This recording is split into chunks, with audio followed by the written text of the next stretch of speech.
all the tours are done now.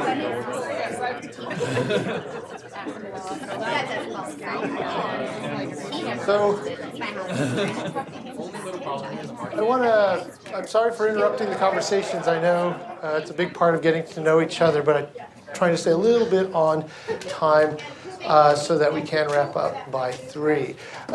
This obviously is the lunch part of the agenda, but we have 3 students here to serve as a panel to answer questions for you from the students' perspective.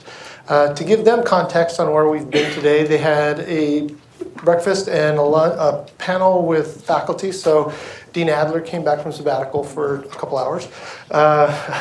Ronell Anderson Jones was on the panel, and Jeff Schwartz. Then they've also had a tour. We had Linda Smith, Jolyn Spruance, Katie Pepin, and Jess talk about experiential stuff through Career Services, PBI, and clinics. And now it's their opportunity to ask you guys, the students, questions. And then we'll finish up with financial aid as the last session, then a neighborhood tour. So as I'm doing the introductions, I really want to make this, I know these folks are where you will be in a few months. So I want to make this as big an opportunity for you to ask questions of them as we can. So I'll be fairly brief with the introductions. I've asked them to follow up with additional background information about each of them, but then we'll turn it right over to you guys for questions. Sitting immediately to my left is Abby Brammer. She is a third-year student and also our Student Bar Association president. She's done a great job. A big event is coming up in a couple of weeks, their Barristers Ball. She did her undergraduate work at BYU, Hawaii. And did you come directly to Utah from Hawaii after you finished? No, I took a year to teach in Spain and then I came here. Okay. Sitting next to Abby is Angela Shuwan. She did her undergraduate work at Colorado State. She also did some master's work in Michigan at Grand Valley State. She had a bit of a career before she came to law school. She can talk to you about that. She's a second-year student. She's in her second year. And then sitting next to her is Stephen Thomas. He's a first-year student. He's really crunched for time, so I want to give him an especially gracious thank you for carving time out from his day and getting ready for finals, as it were. He did his undergraduate work here at the University of Utah graduate, and graduated in December of 16, just prior to starting law school in fall of 2017. So with that, if you could start, Abby, with a little bit more of a background, and then we'll go on down. So a bit more of a background for me is, like I said, I taught for a year in Spain, in Madrid. I wanted to give myself like a year to kind of decompress from undergrad before diving in. Let's see, I'm working right now at Strindberg and Skolnick. It's an employment law firm downtown. We do mostly employee plaintiff-based cases, which is really interesting because you get to advocate for people who have been wrongfully discharged, sexually harassed, and just retaliated against by their more powerful employers.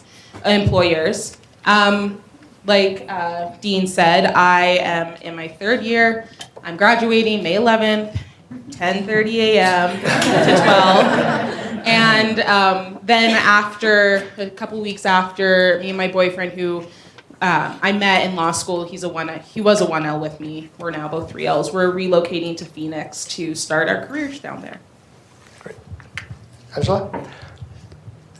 Yeah, so I am originally from Michigan, and like Dean Aguilar said, I had a career before deciding to go back to law school, so I'm a little bit of an older student. I started law school with a 6-month-old and a 4-year-old, so if you're in the boat of non-traditional student, I'd be happy to chat more about what that's like. I have a master's in education and worked in higher education and student affairs for almost a decade before I decided to come back to school, which kind of helped me get my first position. I work at the Office of General Counsel here at the University of Utah, which has been a really great experience. So I started last summer and have worked through this academic year. This next summer, I will be working at Jones Waldo, which is a Utah-based firm here in Salt Lake City. And then post law school, I will be clerking for Chief Justice Durant at the Utah Supreme Court, and I'm pretty excited about that. So that's kind of where I'm from and kind of where I'm heading in the immediate future. Stefan. There it goes.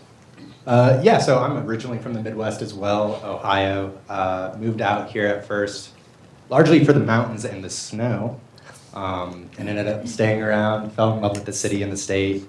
I've enjoyed my first year here at the school. This summer I'll be at ACLU of Utah. Been involved with the Pro Bono Initiative quite a bit. Be doing Jessup International Law Moot Court next year as well. Yeah. Great, thanks. You've heard Angie has 2 kids, she's married. Couple people moved here from out of state on their way here. You waited a year, you came right in out of school. That's some context. So what questions do you all have for them? Back here. Yes. I guess just really generally, I am also kind of, I took some time off before coming back to school. I guess, did you find it sort of difficult to hop back into academia after being in the workforce for a little bit? And I'm going to repeat the questions because we're taping this. So the question is, as a person who's going to be returning to school after working for a while, was it difficult to change gears and be in the school setting again after working? Well, I'll maybe start and let my classmates add to it. But I think I was very prepared to come back to law school. It was kind of a long time coming. So I think I had been able to spend quite a bit of time like mentally preparing for what it was going to be like to go back to school. And I actually think that having some real world experience and kind of a full-time job before going to law school was really helpful. I kind of tried to treat law school as my full-time job, and I'm here 8 to 5, and sometimes it requires more than that. So after kids go to bed, I'll return to school work, and on the weekends, every once in a while, I'll have work to do. But I think that's actually been really beneficial because it forces me, like I understand what it means to have a full-time job where I'm working full-time and I'm productive between the hours of 8 and 5. And so I think for me, probably one of the biggest transitions is getting back into writing. I think not being in school for almost like a decade was a little bit difficult. Like I hadn't written anything academic in a long time. So I think that was the biggest transition, and I knew that coming in. And so I connected pretty quickly with writing professors who have continued to help me kind of transition back into that academic writing. So I think that was probably the only thing, and I was prepared for that coming in, just knowing, I hadn't done that in a while. But I think other than that, it has not been a difficult transition. You were out for a year. What about your transition? So I was out for 2 years actually. I did a year teaching in Spain, and then I moved out here knowing I wanted to go to the U. So I moved out here, worked to get residency, and then started. Just like Angie, I was really ready to kind of come back to school. I had been doing school back to back since elementary school, and the first break I took was to teach. And so the transition wasn't terrible because I was really excited to be in school again. So I don't think I really have anything special to add to what Angie said. Okay. Angie, is a little bit of a follow-up. You have a master's, and I know in this group that's here today, about 15% of them have graduate degrees in other disciplines. What would you say that added to either your experience or benefited you in preparation for law school? I think that, so my master's is in education, and so obviously I have some theories of learning that was beneficial just for my own personal development. I think the difference between undergrad and grad school is the relationships that you have with faculty. I feel like, at least in my experience as an undergrad, I didn't really know my professors. I didn't get to know them very well, and I feel like in grad school, in my master's, and in law school, it is extremely critical to your success to get to know your faculty members, the people that you're learning from. So I think that was something that I learned in my master's degree that it took me a little while because I went straight in to get my master's. But I think that's something that, like, not substantive, but like more practical and kind of learning how to be successful, connecting with faculty in a graduate program, I think is much more critical to your success. Great, thanks. Next question. Yes. Yeah, are there resources that you wish you would have known about or started exploring earlier in your student career? Should you find out about later on? The question is, are there resources available that you wish you had learned about and started using earlier in career, both early law school but before law school also? Sure. Okay. Yeah. Take it on down the list. How about you, Stefan, actually, since you're just in the starting stage? Yeah, well, I'll say I recently had my first meeting with the Career Development Office here, which I would recommend any incoming student do their first day. They talk to every one of the students who comes through here, get them on a path, and help them decide where they want to go. And it was a lot of help to be able to sit down with a group of folks who knew the community, both here in Utah and on a national level, and can help you really charter a path, be it classes, internships, where you might want to apply or not to get where you want to go from an early spot.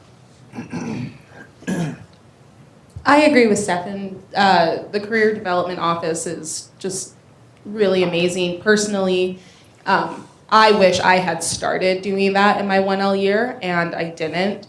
And now being in my 3L year, they've been great to work with. And like I said before, Justin and I are relocating. And so they've been very helpful in connecting us with alumni in Phoenix. And we just spent our spring break networking down in Phoenix and met with 12 different attorneys, half of them who were alums from here. And it kind of came from the connections that the CDO office gave us, which was awesome. And I also think, like Angie said, a great resource is your professors. Coming to such a small law school is really advantageous in that you get to create lifetime relationships with professors. And, I would use them as a resource. They're amazing writers, researchers, and just really great support who also know connections and who can also help you post law school. Anything to add? I think those are good points. I think, I think just to kind of add to it, a law degree, you can do a lot of things with a law degree, and so I think the career exploration aspect of law school is really important because I think you'll be surprised by the things that you enjoy. I never thought I would love things like contracts and property and trust and estates, and I have found some of those classes to be some of my favorite, and so I think kind of figuring out through experiences and in conversations what that means after law school is important. I'm not sure. I think that's probably, I feel like I was going to say something else, but I forgot. But Fair if enough. it comes back, I'll mention it. Okay. Next question. Yes, back here. Just for incoming students, what would you say in the next few months we should be doing to prepare ourselves for law school?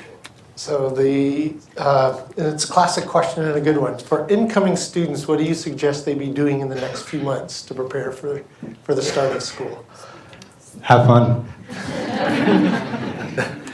You've got a couple months left. Things get pretty real pretty fast once you come in for orientation. Enjoy your last bit of free time.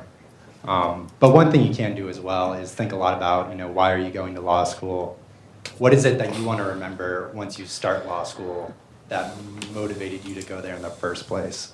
Because once things get going, they get going fast, and it's easy to lose track of everything that brought you here. So I would say I would talk to students, like people who are currently in law school, just to kind of hear their perspectives and things that they're doing. From my perspective, one of the biggest things you can do is get your life in order. So as simple as doctor's appointments, like get your eyes checked, get your dental appointments, like do all of that before you go to school, because pretty soon you're going to feel like you have no time to do any of that.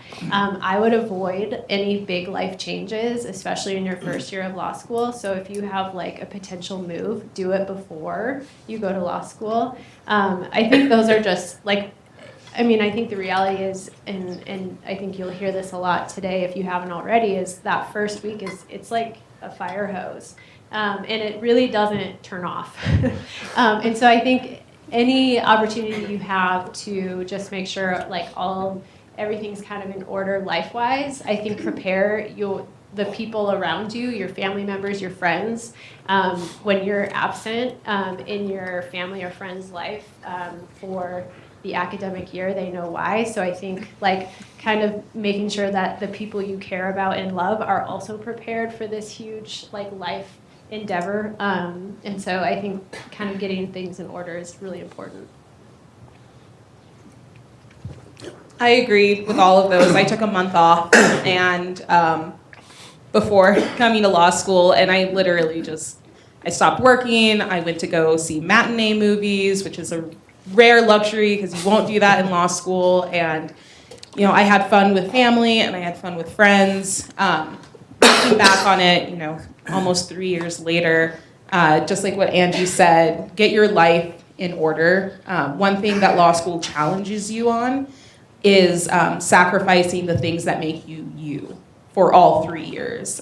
So for instance, I was super into yoga and CrossFit for a while before starting law school, and they dropped off my radar very quickly after the first week. I remember I went to like an early morning CrossFit session, and then I had to like rush, take the tracks up here, shower, get into class, and I was like, oh, this is too much. I can't do it anymore. And I wish I had kept doing it because, that's the type of stuff that makes me excited, and it was a hobby. And I wish that I hadn't lost that. And so, while you're waiting to get into law school or waiting to come here, do the things that you love the most and commit to continue to do those, even though law school challenges you to sacrifice them. And also, this might be a touchier subject, but I would suggest being open to speaking to someone, like therapy-wise. I think therapy has helped me out so much in the past 2 years, because you start law school thinking, I can do it all, like I can have everything in the world and I won't be stressed out and I won't get upset and I just need to focus. And then one L hits and it's hard. And so if that's something that you're into, I would suggest staying into that and kind of having that anchor for the next 3 years. That's, like I said, it's a great question. And I want to add my 2 cents. And there's a version of this that I go on a little bit longer with during orientation, my priorities talk. But I do want to touch on one of the things that you can be doing now is listing out your life priorities and what's important to you now and what you hope to keep important as you go through law school, and how does that link to what you want to be doing immediately after law school. And in my opinion, that priority list should be at least 15 and 20 things long. And you should sit down and write that by yourself and say, these are my priorities. If you have people in your life like a spouse and children, be prepared to discuss that and ask for some input. And then realize as law school starts, law school itself is going to impose itself somewhere in the top 5. That's just the nature of the experience. And by having that priority list laid out, I think it can be really helpful, because as you make choices, by consciously listing this out, you'll be able to recognize the consequences of those choices, both the positive and the negative. So if you are a person who's a parent and a spouse, and you want to keep those relationships in the top 2 or 3 of your life, and you write out that list that way, then you can plan your law school experience around that and say, well, for these people in my life, I will give them my weekends. So Friday at 3 o'clock to Sunday at 5, I'm yours. But the positive consequences for that, I think, would be you'll have a healthy family relationship as you go through school. The negative is you're going to feel much less prepared for class on Monday as compared to the people who made preparing for class on Monday their priority over the weekend. But at least you've made a conscious decision about these choices in your life priorities. That's always my suggestion. Okay, next question. Yes. What have been the best things about your, last 3, 2, and year for you? What have been the best things about where you currently stand in law school life? I guess I'll start first year. Without a doubt, the number one thing for me has been volunteering with the Pro Bono Initiative clinics. We have here, I imagine you heard about it, the experiential learning discussions, but going out into the community and sitting down with real clients who actually genuinely need your help and are happy to have you in front of them. And you can do that every week, multiple times a week, and nothing clears up the burnout of law school like sitting face to face with real clients and feeling like you've learned something. I would say for me, one of the things that I have loved about the U and my experience in general is the relationships I've built with the faculty here. We have amazing faculty whose doors are always open. I've been able to do research with faculty, but also just get to know faculty. And like every single person has been willing to help me and wants me to be successful. So I mentioned my writing and kind of being like unsure of how that, my ability to get back into academic writing. I've had, like 5 different professors be willing to meet with me and edit papers when appropriate. And like just kind of help me in the writing process in general. And so for me, the faculty here have been absolutely amazing. And I think those are relationships that I will continue to utilize as I go into my legal career. I agree with both of what they said, but one of the best things in my past 3 years is relationships with my classmates. Another advantage of coming to a small school is that you get to know everybody. I think my class is like 95 people right now. And serving on SBA, so the Student Bar Association, I've been a member of that since my 1L year. And I made it a point to try and get to know everybody in my class, which seemed very daunting, and then it's only 93 people. So it was a lot easier, and there's a great community here in the sense that you feel supported. There's not a lot of adverse competition. People are genuinely excited when you get a job. People are genuinely excited when you get the A in your class. There's none of that backstabbing, tearing pages out of textbooks so you have a disadvantage. I was sick for a while in my 2L year and had to miss like a week of classes. And I had, without me even reaching out, I had people emailing me their notes and their outlines so that I could keep up, which is amazing. We have events to keep people together, like Barrister's Ball. There's Bar Review, which is not preparing for the bar. It's when you go around to different bars downtown and get to hang out with your friends. And it's just a nice community. And it also kind of reflects the community you're going to practice in. The law community in Salt Lake or in Utah is small. And you get to know everyone very well, and your reputation precedes you. And if you want to network in different places, your friends can help you out. And so I think that's one of the best things in the past 3 years. It's going to be sad to move. I'm like already crying about it. It's going to be pretty sad. Good question. Next question. Mine's kind of a technical question. Getting a new laptop, I'm curious what operating system most of the students use or the faculty uses. The laptop question. What operating system do the students mostly use? And I'd go so far as to go ahead and ask you, do you guys prefer Apple or PC type laptops? For handwritten on those things, but Apple. But you see a pretty diverse bunch of devices in any given class. Is it bad that I don't even know what operating system I use? I have an Apple, I have a MacBook, but I don't know. I don't even know. It's probably an old one. Abby? I use Mac. Okay. I guess, I don't know. I would say that the community here leans a little bit more towards Apple-based products, but we have an IT office that's dedicated to creating and providing an environment for both PC and Mac, and however you choose to use it, whether it be on the tablet or the laptop, or handwriting and having a desktop at home.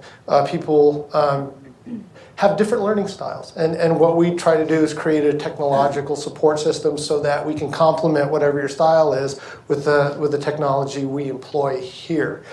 Along the lines of technology, I will say that we're starting to see, and I'd say this is a national trend, more faculty saying no laptops during class times.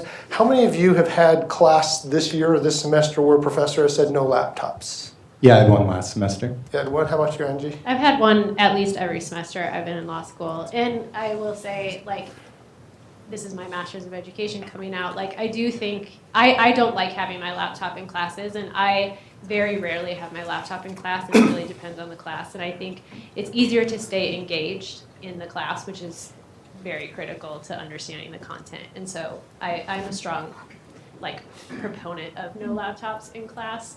I know that some of my classmates disagree, and that's totally fine. But I actually don't use my laptop in class. Abby? I've had 2 classes, none this year, but 2 teachers who required only handwritten notes, no laptops. And it was fine. You know, it's kind of scary at first because you think that you're not going to take everything down, but it helps me. I need a rehashing of all the information. So it helped, you know, writing my notes from the textbook before class, handwritten, taking notes handwritten in class, and then, you know, during the weekend, I have my outlining days, and I retype my notes into my computer for our outlines. And so I think it helps. Along the lines of technology, know that also virtually all exams are provided with laptops in mind. So the vast majority of our students will be taking exams on their laptops, or what they call take-home exams, where you go home and you can work on whatever system you have. But then for the in-class laptop exams, there is a software that you install. Is it ExamSoft now? Is that the one that we're using? Which one? Exemplify, which basically locks you out of your operating system and just it creates just a word processing device for you. That's one of those things that you want to find out early so you can load it into your system and practice a little bit, because you don't want to just load it the night before your first exam and find out that it's got different commands for doing different things. But we have workshops on all of that. Question over here, and then you'll be next. So where do tablets fall in that spectrum of like teacher or professors not allowing laptops? Because a lot of people take handwritten notes on tablets. Right. Do any of you use tablets? No, but I would say my criminal law class as of right now is mostly Microsoft Surfaces, as far as I've seen. Tablets are laptops as far as professors are concerned. Are there any ambassadors in the room right now that use tablets? Oh. I know Mariah uses a Surface. Yeah, I do. I have a Surface.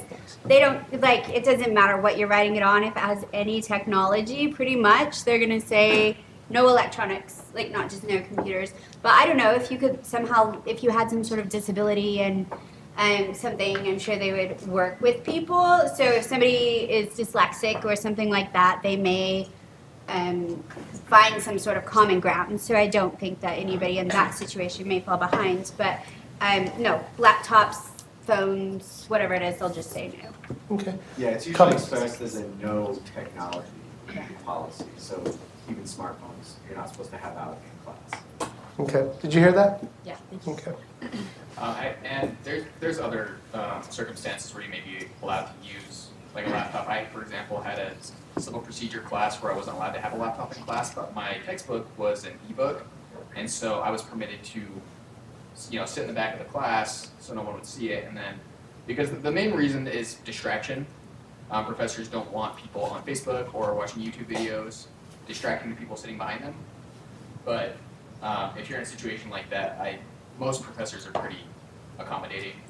Sure. And we work very hard for those who have that need. Our Dean of Student Affairs, Barbara Dickey, actually recently received an award from the Center for Students with Disabilities for the work she does with our students who have academic needs, whether it be having laptops that they can dictate their answers to in a classroom exam situation, so they're in a separate room dictating into their computer as opposed to typing it in, or having access to ebooks and being able to have those open during classes where the professor may have a technology limitation. Good question. You were next. Yeah, I just was going to ask, could you guys tell us about the pod thing and what that is, why it's beneficial, and if you guys have liked it or not? The question is, can the students explain or tell their experience with the pod thing? Do you want me to chime in with the pod thing and how it's set up, or do you guys want to give answers first? You could start. Okay. So does everybody know what the pod is? No? See, you're ahead of the game. So we have a policy here in putting together the first year course sections. So for example, this coming year, there's going to be 5 sections of criminal law. But in most classes, you're going to have 2 to 3 sections. And to ensure that there's parity among the student sections, we make sure that there's an equal distribution of indexes, that is a combination of LSAT and GPA, and something that's used during the admissions process, equal distribution of gender, things like that, so that each class section is as similar to the other class sections as we possibly can have. In creating this parity, the way we get there is we create some people have come to call pods of 5 to 7 students, based on each pod having the same index number amount as all the other pods as we put them together, and then equal distributions of women and other diversity factors that we'll consider. And then we put our sections together with a number of pods. And so in the law school, what you'll notice is your pod, those 7 people will be in every class with you, because your pod is your legal research section, and legal research sections are about 7 in size. So with that in mind, first of all, I have a quick question. How quickly did you guys figure out who your pod was? At orientation. At orientation. That was really fast, actually. How about you, Angie? Or did you figure it out? I think it took me a long time, like basically the first semester. I mean, I think I knew like one person, and I think some of that is like I actually really appreciated the pod because of seeing familiar faces, but also, I mean, one of the things that I sacrificed in coming back to school is like any social life, and so having a pod was like kind of immediately having social interactions with classmates, because I didn't do a lot of the student groups and like outside of class kind of social stuff. So it took me probably a lot longer than most people, but I appreciated the pod. How about you, Abby? Or did you figure out you had a pod? It took us a year.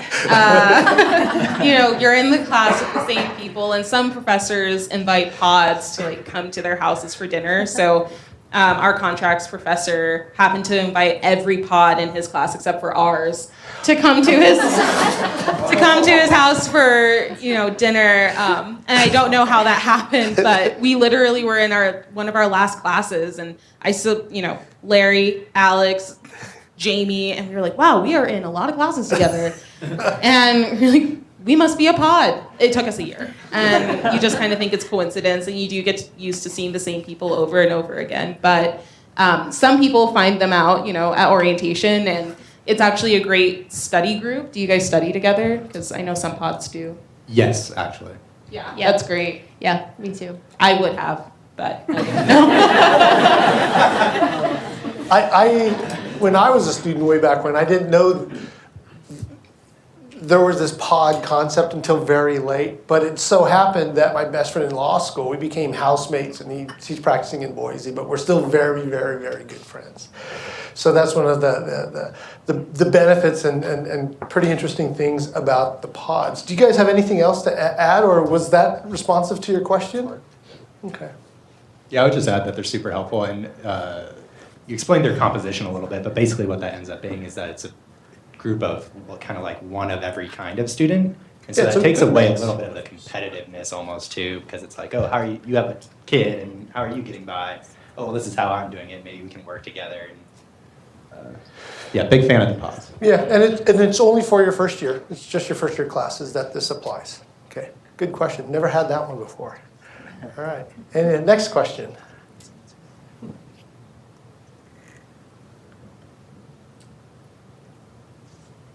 And then you. Oh, sorry. Is that separate from like are you given as a 1L like a 2L or 3L student that's kind of like your mentor or like I think Tate mentioned like a TA or something? Right. The question is, in your first year, are you given a second or third year student that is a mentor or a TA? Does anybody want to take that? Kind of both, right?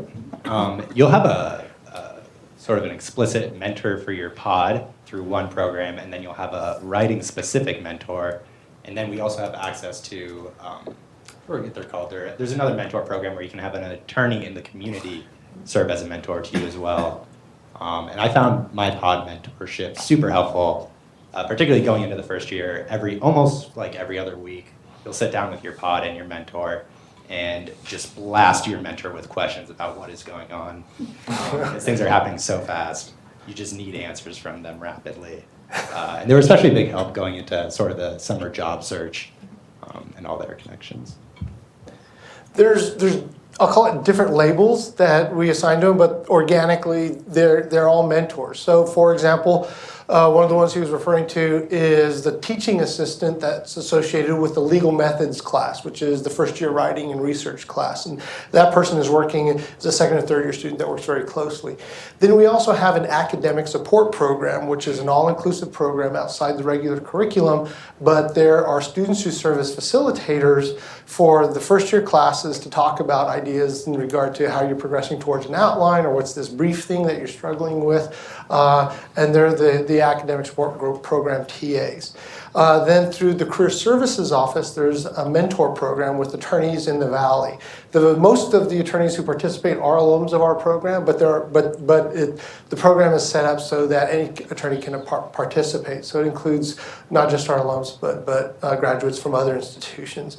And then on occasion, student organizations will create their own student mentor programs, where if they say, yeah, if you join our organization, we will match you with one of our second or third year students in the Women's Law Caucus or the Minority Law Caucus or the Natural Resources Law Forum. Does that answer your question? Were you going to say something, Steph? Yeah, I would just add in general, as a 1L this year, I found the upper classes to be super eager to help out and show off how smart they think they are. But yeah, it's a very friendly environment. You can ask almost anybody to sit down and help you with something. Fair enough. You had a question. So you guys, it sounds like you have great internship and employment opportunities. Can you guys talk about the quality and quantity of opportunities you guys have had? The question is, the panel looks like they've got some pretty terrific opportunities through work and clinical, but can you talk about both the quality versus quantity of those opportunities as you observed it? Is that right? There are both a lot of opportunities and really amazing opportunities in whatever field you kind of want to go into. So for instance, we have, if you're into environmental law, there's an amazing program here at Stegner. And through Stegner, you can get connected to alumni, people have jobs to offer, you can fellowship with one of the professors in there. And so lots of opportunities. Like Stefan talked about, PBI, those give you a lot of opportunities to expand your knowledge, but also it just kind of comes, and I hate this word, it all comes down to networking, right? So you kind of create those opportunities, and this school is really great in facilitating that. And so, for instance, the job I have, which is amazing, Justin's employment law teacher is the founding partner of the firm I work at. And because, he was like, hey, my girlfriend's looking for a job. And she was like, bring her in. And so I did, and I got the job. It's just, there are lots of different ways and creative ways for you to kind of get your foot in the door, and also prepared ways. So you're doing a clerkship post-school, right? And our school is very on top of, providing opportunities to do clerkships, fellowships with judges, all of those types of things. So, either one of you? Yeah, I would say I was fully overwhelmed with the amount of opportunities available to me this year. It's much more difficult to decide what opportunity you want to take than to find one that suits you. The career development office can find you just about anything. I remember going in there and talking to them about opportunities abroad this summer, and they had a list of like 50 different contacts for people to email. It's almost overwhelming, but yeah, there's quite a lot of opportunities. And also networking is not nearly as scary as it sounds. I'm not a big networker. And coming into school, I was a little worried about that. But it turns out attorneys kind of like, they're the types of folks that go to law school kind of like to talk or to argue. So you get these events with all these kinds of people, and networking kind of just happens naturally. You don't have to think about it too much. I think the only thing that I would add, and I think this goes with the networking, is like if you have thoughts or like there are things that you want to do, you have to like just seek out the people who are doing those things or people who know about those things or are connected to those things. So a lot of, I think we have great like people who will like make those connections for you, but I think a huge part of graduate school and law school in general is making those opportunities for yourself as well. So I think I would encourage you, like in your first year of law school, like go to events, kind of like put yourself out there, get experiences, because I think that's how you figure out like what you want to do and the kinds of people that you want to connect with to get to where you want to go based on those experiences. Good. Yes. If you're done. Are you? Oh, cool. Okay, I just have a question for spouses or for families of the person in law school. But how does it, like, what's the best way to support? Or everyone says, like, the first year is, like, crazy. What happens the second year? And, like, I know you said you go 8 to 5 or 9 to 5. What does it, like, look like for each of you? With kids and... I am super lucky that Justin is also a law student, because it comes to the point where, he's working on one class and I'm working on the other, and I'm in the living room for 8 hours and he's in the bedroom for 8 hours, and we just don't talk for like 8 hours. And, it's fine because he understands. And so I think understanding really helps in supporting each other. And, there are other things that he's not involved with. So I'm super involved with SBA and a design team and just a lot of things. And he just supports. Like last night, I was supposed to be at a meeting for an hour. I was like, it won't take more than an hour. 3 hours later, it's 9:30 and I haven't eaten, and I come home and he's taken the dogs out and fed them, and, I could just sit down, and it was nice. And so I think support and understanding is the best thing. Yeah, I think... So my spouse and I, first, he went to PA school. Like I helped put him through PA school. We had 1 kid, and then I went to law school and we had 2 kids, so sorry. So I think, like, from my perspective, like it is challenging for both people in a relationship for one of them to go to school, especially something like PA school or law school. And so I think you have to recognize within each other that the other person is also experiencing like challenges. And so I think like for the supporting spouse, I think to like recognize what the priority is, and that's in law school. And so like, for example, Sam, my spouse, there are times when it's like, I really don't want to put in more time. I'm like tired. I don't want to do this, like your motivation, like you just have a hard day or whatever, and you've been working all day, but he'll be like, you got this, like you need to like go shut the door. I got the kids, go finish this project, and then you can have the weekend or whatever, So I think like I think the supporting spouse will find themselves like in this position where they're motivator, but also like, you kind of mentioned like, dinner and making sure you've eaten today and that you're sleeping. But I think that, I think for both people, like in a relationship, to recognize the other person is experiencing challenge is huge. And then just communicating like needs. Like my spouse will tell me like, okay, this weekend I really got to have you during this time because I have to get work done. So there's a lot of like just trade-off and just making sure you're communicating through the process. So that's how we've made it work. In my time observing this, I've been doing this for 25 years, I agree with everything that's been said and would put emphasis on communication. And as I alluded to with regard to my priorities list, that spouses share in that understanding that this is a very challenging experience that the person going to law school is going through, it will be equally challenging for the spouse or partner that's not there. And I think part of that challenge can be this mystery that's happening. This person who goes away for 8-10 hours a day, and as they've come back, they're using these new words like consideration or consent or assent in a way that I've never heard them use it, and why are they talking this way? And they don't always have to say, yes, but did you consider? Because you will turn into, as a law student, a person who's looking at problems in a very different way. And that can become annoying to people who don't experience that transformation with you. So you as law students being sympathetic to your spouse and as inclusive with them in going through this process so that they can be introduced to others in the experience and share and lament at the same time. And talking what Abby said, that I think sometimes it can be helpful if you feel it's necessary, bring in a third person to work it out in terms of therapy and saying we're sharing this experience and we're starting to struggle a little bit, so let's talk this through, because it can be a very successful experience for people who are going through this in very close relationships. But it can also prove to be a challenge, and it's always important to understand that while law school is an important experience in your lives, it is a stepping stone. It is a 3-year stepping stone onto a career.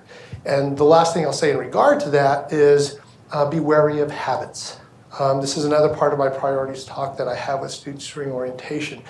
It's very easy to assume habits that can be very difficult to break after law school. It's not going to be like, oh, I'll work really hard, get the A's, get the big firm job, and then we'll spend more time together. The time it takes to do that is very consuming, and the reason you get that big firm job is you've demonstrated to the firm that you're willing to do that. So you won't suddenly have more time once you get the job. And being realistic about habits and those kinds of things is very important if you're going through this as a family or in a relationship. I think we have Can time. I just add, because you had mentioned like second year, and just to like, I think that it doesn't change between, like, first year is hard, but second year is harder in a different way. I have yet to learn about how 3L year is, but I just wanted to answer that part of your question to say that the time away doesn't change between first, second, and I assume third year. Fair enough. Time for one more question, then we'll wrap up. Yes. Going along with that, do you have a organization or support group for spouses or significant others that meets and maybe talks about the unique situation they're in? The question is, do we have a spouses or significant other organization as part of the law school?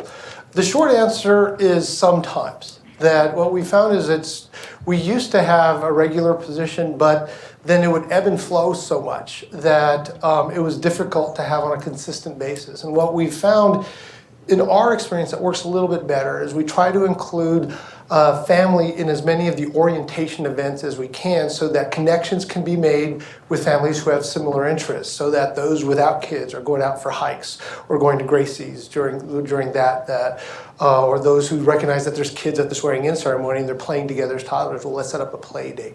So there'll be opportunities at the beginning of school for the families to be a part of our orientation programming. And what we found is kind of this organic connection happens with, we seem to have similar interests, whether it be spiritual or downtown cultural arts or kids or what have you. So that's what we've happened. We support if there's those who want to take a leadership role and say, hey, we do want to create it. We've always been saying, sure, if you want to use one of our meeting rooms for your meetings or things like that. Okay. So with that, we are done with the student panel. I want to thank you guys for the time you've given us.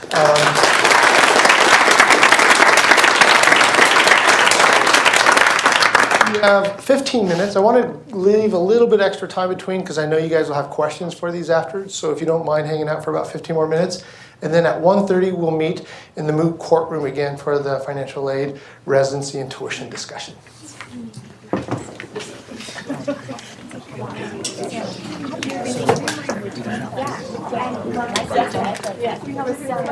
Yeah.